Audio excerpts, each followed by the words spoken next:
نحمده ونصلي ونسلم على رسوله الكريم أما بعد فأعوذ بالله من الشيطان الرجيم بسم الله الرحمن الرحیم۔ سکرین پر سورہ البقرہ کی کچھ آیات مبارکہ میں نے لکھی ہیں، ہم اس کی ترکیب نحوی اور صرفی کریں گے اور پھر اس کے بعد اس کا ہم ترجمہ کریں گے۔ ابتدا ہوتی ہے علم ترا سے، اس میں جو آپ کو حمزہ نظر آ رہی ہے یہ حرف استفہام ہے مبنی علی الفتح، اور لم کے بارے میں آپ جانتے ہیں کہ اس کو حرف نفی و جزم و قلب کہتے ہیں۔ حرف جزم اس لیے کہتے ہیں کہ فعل مضارع میں داخل ہوتا ہے، اس کو جزم دیتا ہے، اور نفی اس لیے کہ نفی کے معنی پیدا کرتا ہے، اور قلب اس لیے کہ معنی مضارع سے ماضی میں چلے جاتے ہیں۔ ترا فعل مضارع ہے مجزوم، اور اس کی جو جزم کی علامت ہے وہ ہے حذف حرف العلہ، اس کے آخر میں یا تھی حرف علت، اس کو آپ نے گرا دیا۔ اور یاد رکھیں کہ اگر حرف علت کوئی سا بھی ہو اور اس میں کوئی حرف جازم داخل ہو تو اس صورت میں وہ حرف علت گر جاتا ہے۔ اس میں فاعل ایک ضمیر ہے مستتر، اور اس کی تقدیر کیا ہے؟ انتا۔ الہ حرف جر ہے، اور الذین اس میں موصول ہے مبنی ہے فتح پر۔ خرجو یہ اس کو ہم کہیں گے فعل ماضی ہے اور مبنی ہے ضمہ پہ۔ واو آپ کو جو نظر آ رہی ہے یہ ضمیر متصل ہے مبنی اور محلن مرفوع ہے فاعل، اور الف ہے الف الفارقہ۔ تو ایک پورا جملہ بنانا جس میں فعل بھی ہے فاعل بھی ہے، تو یہ جو جملہ ہے اس کو ہم کہیں گے صلۃ الموصول لا محل لها من الاعراب۔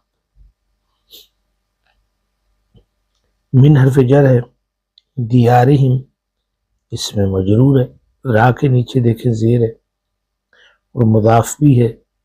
ہم ضمیر متصل ہے مبنی اور محلن مجرور ہے چونکہ مضاف الیہ ہے۔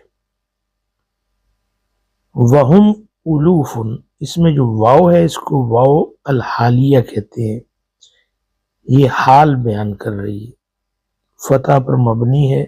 الوف خبر مرفوع ہے، اور اس کے رفع کی نشانی فا کے اوپر آپ کو تنوین نظر آ رہی ہے دمہ کی۔ اور ہم کے بارے میں یہ کہا تھا کہ یہ ضمیر منفصل ہے مبنی اور محلن مرفوع ہے مبتدا، تو مبتدا اور خبر سے ایک جملہ اسمیہ بنا، تو یہ جملہ اسمیہ فی محل نصب ہے چونکہ یہ حال ہے۔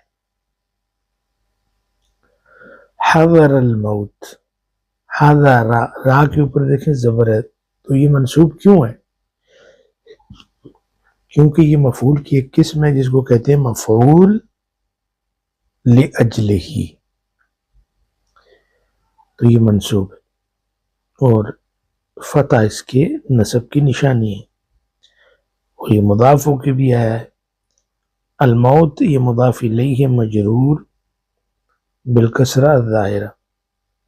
معنی کیا ہوئے کہ کیا تم نے نہیں دیکھا، علم ترا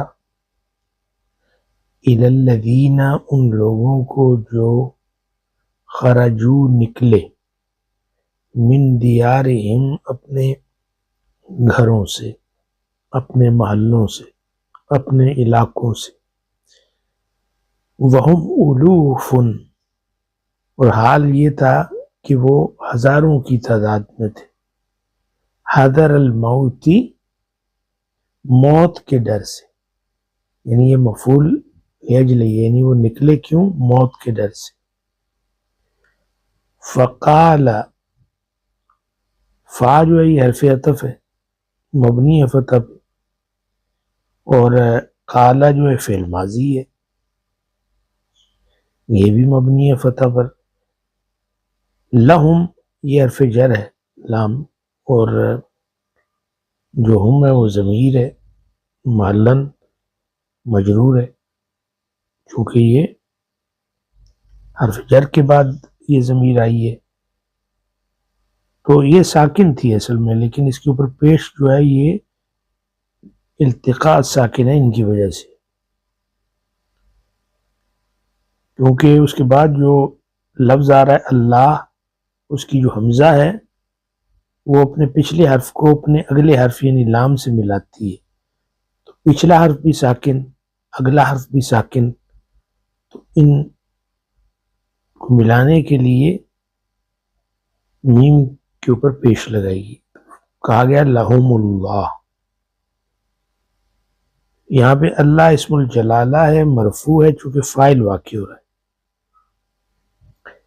موتو یہ فعل امر ہے، مبنی علی حذف النون ہے، اصل میں تھا تموتون۔ آپ کو پتا ہے نا جب آپ امر بناتے ہیں تو فعل مضارع کی تا کو ہٹاتے ہیں، تو جو نون رفع کی نشانی ہے اس کو بھی ہٹا دیتے ہیں، چونکہ فعل امر مجزوم ہوتا ہے۔ مجزوم ہونے کا مطلب یہ ہے کہ رفع کی نشانی کو ہٹا دیا جائے، تو یہ بن جاتا ہے موتو۔ واو یہ فاعل کی ہے اس لیے محلن مرفوع ہے، اور الف ہے الف الفارقہ۔ ثم، اور آپ یہ بھی کہہ سکتے ہیں کہ یہ جو موتو ہے یہ پورا ایک جملہ ہے، اور یہ محلن منصوب ہے، مقول القول ہے، کیونکہ پیچھے ہے فقالہ۔ ثم حرف عطف احیاہم میں احیا، احیا یحیی احیاء یہ باب فعال ہے، یہ فعل ماضی ہے، احیا فعل ماضی ہے اور مبنی ہے فتح پہ، لیکن فتح کہاں پہ ہے اس کو ہم کہیں گے وہ مقدر ہے للتعذر، کیونکہ وہ اس کے آگے جو یا کے آگے الف مکسورہ ہے، اس میں فاعل ایک ضمیر ہے مستتر اور وہ ہے ہوا، ہم یہ ضمیر متصل ہے، مبنی ہے سکون پر، محلن منصوب ہے کیونکہ مفعول بہ ہے۔ ان یہ حرف توکید و نصب ہے، اللہ یہ اسم الجلالہ ہے اور منصوب ہے، ہاں کے اوپر آپ کو زبر نظر آ رہی ہے، کیوں ہے؟ انا کی وجہ سے، تو یہ انا کا اسم ہے۔ لذو یہ جو لام ہے نا اس کا ایک نام ہے، اس کو کہتے ہیں لام المزاحلقہ، تو یہ حرف توکید ہوتا ہے۔ اور ذو کیا ہے؟ یہ یہاں پہ خبر ہے، اس کی تین حالتیں بنتی ہیں، ذو، ذا، ذی، یہ جو اسماء خمسہ ہیں اس میں سے ایک ہے، جیسے اخو، اخا، اخی، ابو، ابا، ابی، حمو، حما، حمی، فو، فا، فی، اس میں یہ ذو بھی ہے، ذو، ذا، ذی۔ یہ جو ذو ہے یہ رفع کی شکل میں ہوتا ہے، ذا نصب کی شکل میں ہوتا ہے، ذی جر کی شکل میں ہوتا ہے، تو یہاں پہ چونکہ خبر ہے انا کی، تو انا کی خبر مرفوع ہوتی ہے، اس لیے آپ یہاں پہ ذو کہیں گے، اس کا مطلب ہوتا ہے والا۔ فضل یہ مضاف الیہ مجرور ہے، لام کے نیچے تنوین کسرہ کی نظر آ رہی ہے، تو چونکہ مضاف الیہ واقع ہو رہا ہے نا، ذو مضاف بن کے ہے، فضل والا، بے شک اللہ یقیناً فضل والا ہے۔ اعلیٰ حرف جر ہے، الناسی اس میں مجرور ہے بالکسرہ ظاہرہ، لوگوں پر فضل کرنے والا ہے۔ ولکنہ اس میں واو عطف کی ہے، لکنہ اس کو کہتے ہیں حرف استدراک، مبنی ہوتا ہے فتح پہ، حرف استدراک و نصب، انا کی طرح، انا واخواتہا میں سے، اسم اس کا جو ہے وہ منصوب ہوگا اور خبر اس کی مرفوع ہوگی. اکثر تو یہ لکنہ کا اسم ہوا، اس لیے منصوب ہے. راہ کے اوپر آپ کو زبر نظر آ رہی. الناسی یہ مضاف الیہ ہے، چونکہ اکثر مضاف ہو کے آتا ہے. الناسی مضاف الیہ مجرور. لا حرف نفی ہے. یشکرون شکر یشکرو، یشکرون فی المضارع مرفوع بثبوت النون، نون اس کی رفع کی نشانی ہے، اور واو یہ ضمیر متصل مبنی ہے اور محلن مرفوع فاعل. لا یشکرون. اچھا یہ لا یشکرون اب ایک جملہ بنا، اس کو ہم کہیں گے یہ محلن مرفوع ہے چونکہ یہ لکنہ کی خبر ہے. اب مطلب کیا ہوا،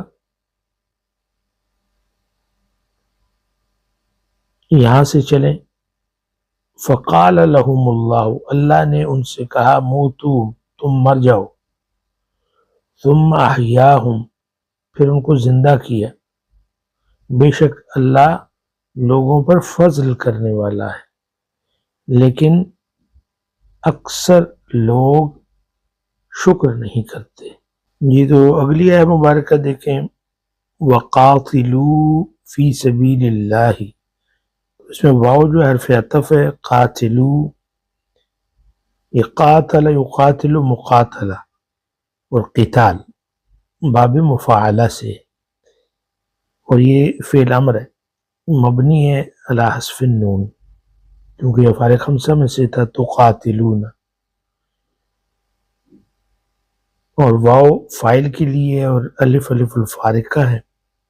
فی حرف جر ہے. سبیل اس میں مجرور بھی ہے مضاف بھی ہے. اللہ اس میں جلالہ ہے مضاف الیہ ہے مجرور. وَعْلَمُوا میں واو عطف کی ہے. اعلموا پھر فعل امر ہے مبنی علی حذف النون ہے کیونکہ یہ افعال خمسہ میں اس کا مضارع تھا. تعلمون واو فاعل کی ہے. الف الف الفارقہ ہے. ان یہ حرف توکید و نصب ہے. اللہ اس کا اسم ہے اس لیے منصوب ہے. سمیع انا کی خبر ہے پہلی خبر، اور علیم اس کی دوسری خبر ہے. تو مطلب کیا ہوا کہ اللہ کے رستے میں جہاد کرو، لڑو، اور جان لو کہ اللہ سننے والا اور جاننے والا ہے، علم رکھتا ہے. یہ سورہ مبارکہ البقرہ اور اس کی آیات ہیں 243 اور 244 تھیں. ان کے اوپر آپ غور کیجئے. قرآن مجید تاریخ کو قصہ گوئی کے لیے نہیں سناتا بلکہ تربیت کے لیے سامنے رکھتا ہے. تو یہ جو دو آیات ہیں بظاہر دو الگ باتیں ہیں، مگر حقیقت میں یہ ایک ہی فکری سلسلے کی دو کڑیاں ہیں. ایک طرف موت سے فرار کی ذہنیت اور دوسری طرف اللہ کی راہ میں جان دینے کا شعور. سبحان اللہ. غور کیجیے. فرمایا کہ الم تر الی الذین خرجوا من دیارہم وهم الوف حذر الموت، کیا تم نے ان لوگوں کو نہیں دیکھا جو ہزاروں کی تعداد میں موت کے خوف سے اپنے گھروں سے نکلے. فقال لهم اللہ، اللہ نے ان سے کہا موتو مر جاؤ.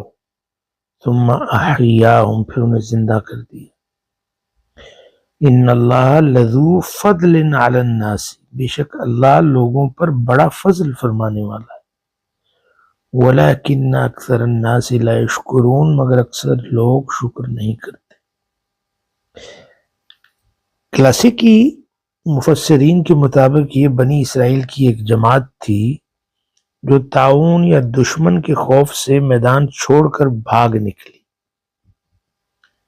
ان کا گمان تھا کہ جگہ بدل لینے سے موت ٹل جائے گی. اللہ نے عملی طور پر ایک اصول واضح کر دیا. زندگی اور موت کا اختیار حالات کے پاس نہیں، خوف تدبیر نہیں ہوتا. موت سے بھاگنے والا موت کی طرف ہی دوڑتا ہے۔ یہاں موتو کوئی واز نہیں بلکہ ایک تکوینی فیصلہ ہے۔ پھر احیاہم کے ذریعے بتایا کہ جو مار سکتا ہے وہی زندہ بھی کرتا ہے۔ اس میں ایک فکری نکتہ ہے۔ یہ آیت ہمیں یہ نہیں بتا رہی کہ اسباب اختیار نہ کرو، بلکہ یہ سکھا رہی ہے کہ اسباب کو خدا نہ بنا لو، بقا کی فکر میں مقصد حیات نہ کھودو۔ وَقَاتِلُوا فِي سَبِيلِ اللَّهِ وَاعْلَمُوا أَنَّ اللَّهَ سَمِيعٌ عَلِيمٌ، اور اللہ کی راہ میں قتال کرو اور جان لو کہ اللہ سب کچھ سننے والا، سب کچھ جاننے والا ہے۔ یہاں ایک نفسیاتی پل بنایا گیا ہے۔ پہلی آیت میں بتایا گیا موت سے بچنے کی کوشش ذلت اور ہلاکت پر منتج ہوئی۔ اب دوسری آیت میں حکم دیا اگر موت آئی ہی ہے تو وہ اللہ کی راہ میں آنی چاہیے۔